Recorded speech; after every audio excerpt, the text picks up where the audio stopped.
परंतु दैत्यराज आपके पास अभी भी स्त्री रत्न की कमी है। बिना दिव्य स्त्री के पुरुष अधूरा है। उसका स्वरूप तभी पूर्ण होता है जब वह किसी स्त्री को ग्रहण करता है। इसलिए असुरराज आपको ओम नमः शिवाय। आस्था सागर यूट्यूब चैनल में आपका स्वागत है। रुद्र संहिता का युद्धखंड का अध्याय 18वां। नारद जी का कपट जाल। सनत कुमार जी बोले, हे मुनीश्वर, जब जलंधर इस प्रकार धर्मपूर्वक राज्य कर रहा था तो देवता बड़े दुखी थे। उन्होंने अपने मन में देवादिदेव भगवान शिव का स्मरण करना शुरू कर दिया और उनकी स्तुति करने लगे। एक दिन नारद जी भगवान शिव की प्रेरणा से इंद्रलोक पहुँचे। नारद जी को वहां आया देखकर सभी देवताओं सहित देवराज ने उन्हें प्रणाम किया और उनकी स्तुति करने लगे। तब नारद जी को उन्होंने सभी बातों से अवगत कराया और उनसे प्रार्थना की कि वे उनके दुखों को दूर करने में मदद करें। यह प्रार्थना सुनकर नारद जी बोले कि देवराज, मैं सब कुछ जान गया हूँ। मैं अवश्य ही तुम्हारे कार्य को पूर्ण करने का प्रयास करूँगा। अभी तो मैं दैत्यराज जलंधर से मिलना चाहता हूँ, इसलिए उसके राजमहल में जा रहा हूँ। यह कहकर नारद जी जलंधर के राज्य की ओर चल दिए। वहां पहुंचकर नारद जी ने जलंधर की राजसभा में प्रवेश किया। उन्हें देखकर दैत्यों के स्वामी जलंधर ने उन्हें सिंहासन पर बिठाया, उनके चरणों को धोया और पूछा, हे ब्राह्मण, आप कहाँ से आ रहे हैं? मैं धन्य हुआ जो आपने मेरे घर को पवित्र किया है। मुझे आज्ञा दीजिए कि मैं आपकी क्या सेवा करूं? दैत्यराज जलंधर के ऐसे वचन सुनकर नारद जी बोले, हे दैत्यराज जलंधर, आप धन्य हैं।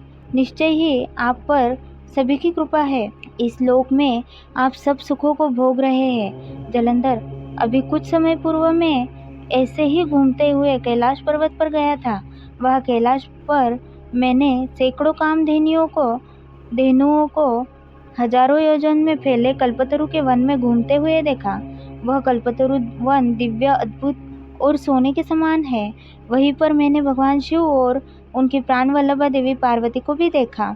भगवान शिव सर्वांग सुंदर, गौरवर्णी, 3 नेत्रों वाले हैं और अपने मस्तक पर चंद्रमा धारण किए हुए हैं। असुरराज, इस पूरे त्रिलोक में उनके समान कोई भी नहीं है। उनके समान समृद्धशाली और ऐश्वर्य संपन्न कोई भी नहीं है। तभी मुझे तुम्हारी धन संपत्ति का भी ध्यान आया, इसलिए मैं तुम्हारे पास आ गया। नारद जी के वचनों को सुनकर जलंधर अत्यंत गर्वित महसूस करने लगा और उसने महर्षि नारद को अपने धन के खजाने और सभी संचित अमूल्य धन निधियां दिखा दी। जलंधर की धन संपदा देखकर नारद जी जलंधर की प्रशंसा करते हुए बोले, हे दैत्येंद्र, आप अवश्य ही इस त्रिलोक के स्वामी होने के योग्य है। आपके पास ऐरावत हाथी है, उच्चैन श्रवा घोड़ा भी आपके पास है। कल्पवृक्ष, धन के देवता कुबेर के खजाने, रत्नों, हीरो, मणियों के अंबार आपके पास है। ब्रह्मा जी का दिव्य विमान भी आपने ले लिया है। स्वर्ग, पृथ्वी और पाताल की सभी ऐश्वर्यपूर्ण वस्तुएं और अनमोल खजानों का आपके पास अंबार है।